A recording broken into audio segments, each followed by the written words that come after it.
Jonko pogre gi sakim gimano par nudu chieng' makawuono nudu chieng' mar adek mano bang' tho mar manen jatend migawo mar somo ngire George Magoha. Jotelo wede kod osiepe medo limo dala Magoha ma Lavington mantiere buore Nairobi mar kuyo kod familia mare. Jolup chancellors mar mbalariany mano ma Nairobi ngire Stephen Kiama nie kind jogo mane olimo dala Magoha okinyi makawuono kagipare kaka siro maduong' mana gilalo e sekta mano mar weche mag somo. Gisana dhi riwra gi nyawadwa Safina Achieng' mabende dhi chiwonwa ler mathoth. Safina kinyalo mana winja mosi ni misawa nyalo mana chiwonwa ler nyaka sani en ang'o madhi nyime e dala Magoha.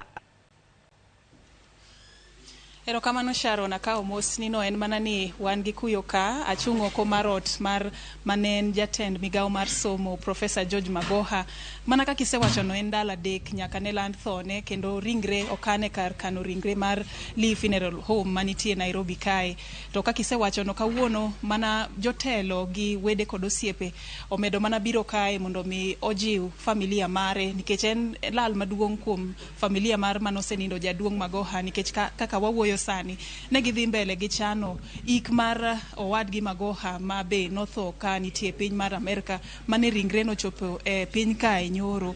To sani koro gisechako kendo gisechwalo mach e wach mar pango ik mar Professor Magoha mane en jatend migawo mar somo. To ka wan oko kae kendo wanyalo mana koni ni okinyi makawuono waseneno kuom jogo mosebiro kae gin Vice Chancellor mar University mbalariany mar Nairobi Professor Stephen Kiama manotelo ne manosebedo Vice Chancellors mag mbalariany no manobiro kae mondo omed mana jiwo familia mar Magoha kendo kagipare kaka ng'at mane gitiyogo gi gigo manosetimo ma osemiyo mbalariany no osedhi e rang'iny mamalo. Kendo monda mi mang'eny adwa mana ni mondo ariwra gachiel kuom jogo mosebedo kendo katiyo gi Professor George Magoha e mbalariany mar University of Nairobi kanyo en Dean mar Faculty mar Health Sciences Professor George Osanjo embe nobiro kae kod jogo mosetiyo gi Professor George Magoha e mbalariany mar Nairobi. Erokamano ahinya kuom wuoyo kodwa kaka joramogi.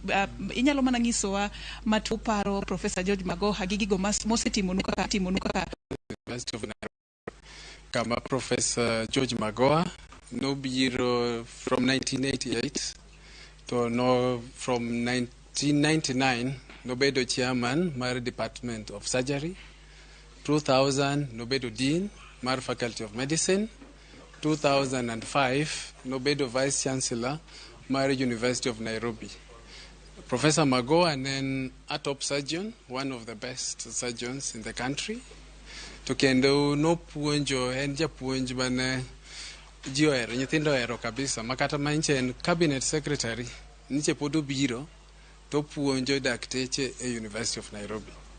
Koro sani wan gi kuyo maduong' kabisa kendo chunywa wan gi lit maduong'. Koro wabiro ywago kendo message mar Faculty of Health Sciences, lecturers gi students obedo kanyakla ki family mar Professor George Magoha. Kini nyamana kono wani ginang'o gini mudhi timo kaka mbalariany mondo mi ubed kaka rapar mare kuom gigo maber mosetimonu kaka mbalariany mar Nairobi. Yeah, Professor notimo gik mang'eny University of Nairobi kama wantie Faculty of Health Sciences nogero part mar faculty no to kendo be notimo research mang'eny kaka prostate cancer. Koro waparo wabro ng'iyo kaka wabro ndiko book mar rapar, wabro keto symposium gi conference, wabiro invite ji mang'eny, dakteche mang'eny, joma nitie sectors mar higher education mondo gibi mondo gitim conference kendo gikel papers mondo gibi gitim twak nikech kaka nosekonyo country maduong' ahinya. Koro wapod wabiro timo memory mare. Yes.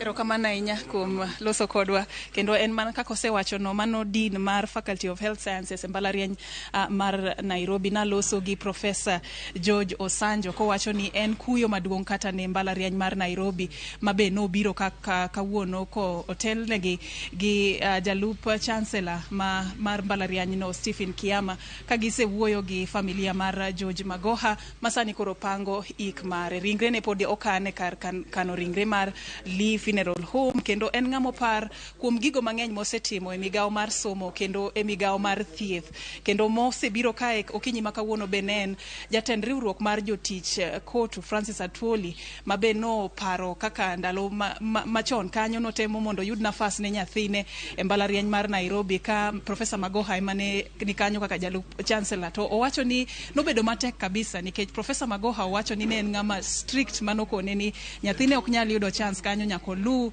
yore te maratiro mondo mi embo olu alwa kaka jomoko be timo. Koro ipare kaka ng'ano manotiyo tich maber kabisa, kendo e sekta mar somo wapare kaka ng'atno mane ochwalo mach kabisa implementation mar curriculum manyien mar CBC, kendo ipare kaka ng'atno mano okelo piny kata notemo mondo tieki kwelo mar penj e piny kae. Koro wabro mana medo miyo mang'eny kuom wayudo kae, lakini kaka sekoni no en mana welo mabiro kae magin jotelo gi osiepe kendo gi wede mabiro ka mondo miyo jiw familia mar Profesa George Magoha e dalane mar Lavington kae e buore Nairobi. Nyinga en Safina Chieng, kora duoko ni Sharon Ong'aw.